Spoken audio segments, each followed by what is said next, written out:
Hi and welcome to this video log with me, Wayne, from SwimCycleRunCoach. Well, it's not so much a video log this week, and there's going to be a short and a long version of this, because I'm going to do a review of the Garmin Fenix2 sports watch, or activity watch, because with this watch you can do a lot more than just do swimming, cycling and running.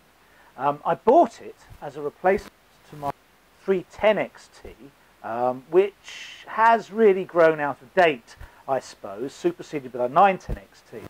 But I bought this particular model instead of the 910XT because of some of the features I saw on it that a client had when he bought it. I'll start explaining those shortly, which is why it's going to be a short and a long version. I'm going to do a short version explaining why this is so good and the metrics you get from it are so good, and a long version explaining exactly what you can do with it. Okay, so here we are taking a quick look at my first run with the Fenix2.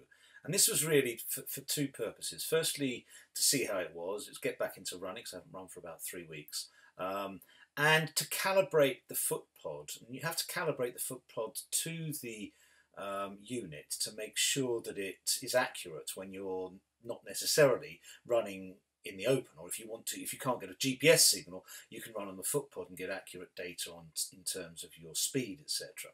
So my actual start, which isn't on the graph, went sort of out here, along here, down, and all the way to here to start, which was just warming up and doing various things before I started the actual run itself.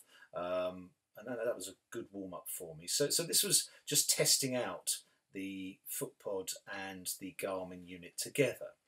Okay, so here we are on my second run, and I specifically did this on the treadmill for two reasons. Firstly, my 310XT was not running at the same pace as my treadmill, even with the foot pod, and I thought it was calibrated. Now I have calibrated, obviously this you saw in the first run, so I thought I'd do a different set where it's very controlled. So from the top you can see that 6 400s with increasing speed. And what I did was I started off at one speed, and then every single 400 I increased the speed by half a kilometre. So this is the fastest, that's the slowest. You can see that line's going up in terms of timing. My heart rate goes up as well with each one. But the interesting factors are down here. And there's two ways you can look at this. You can either look at this like this, where you put your cursor up and get information, or you can look at the splits, which in this case are particularly interesting. So here we go. Now this is my first 400, and you'll see the distance here is 500. So the calibration to the Garmin is not the same as the calibration to the treadmill.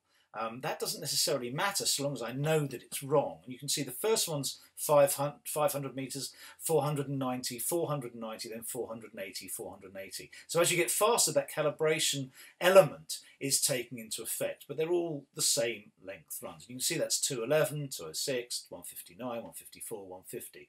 So each time we're getting less time for that 400 or 480 metres. But the interesting information comes over this end of the graph. And you can see 154 as a cadence, or 156 as a max run cadence. And as we go up, that tends to stay a little bit the same, then goes up again. And that's what you'd expect. You'd expect as the speed goes up, the run cadence should actually go up. So it's gone from 156 to 160, stayed at 160, gone to 162, and then 164. Now, vertical oscillation, you'd like to see the opposite thing. So we've got 150, what's that? 12.9, 12.9, 12.9, 13, 12.6. And that's slightly surprising, I think. So the oscillation doesn't really change until the fastest one, and then it goes down. I think 13 and 12.9 average. You could say that's virtually the same. Ground contact time, however, we're looking at 233, 232, 224, 224 and 220. So as we get faster, the ground contact time is definitely coming down, and that's something that you would expect. You want lowest ground contact time you possibly can.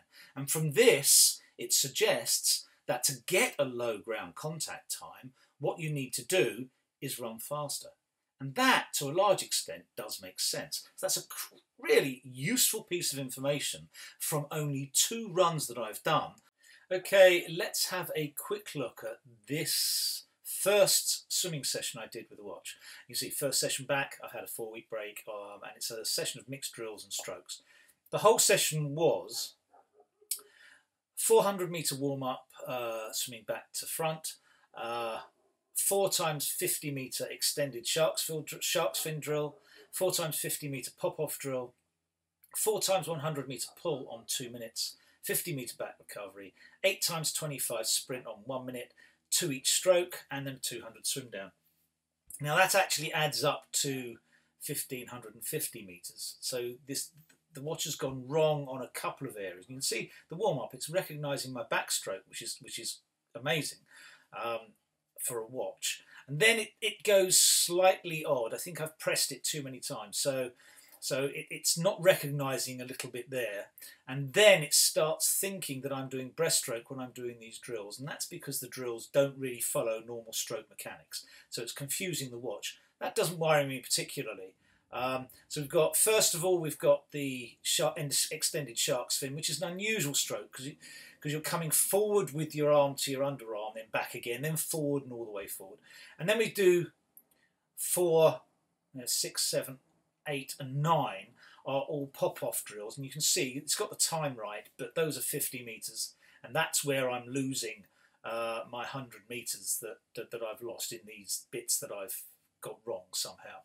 We go then to 4 100s, quite simple, slowly but surely getting worse. Started at 131 and ended up on 137. I was getting tired. It's my first session back. But we then have backstroke, and what I wanted to see if it recognises strokes. Now you can see butterfly, yep, 2 butterfly lengths, reasonable time there.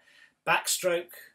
What I did here was I missed the button and didn't realise, and then I had to press it, so I was about 4 seconds out there, so that's about 25 each. You can see I'm about even paced on all of them.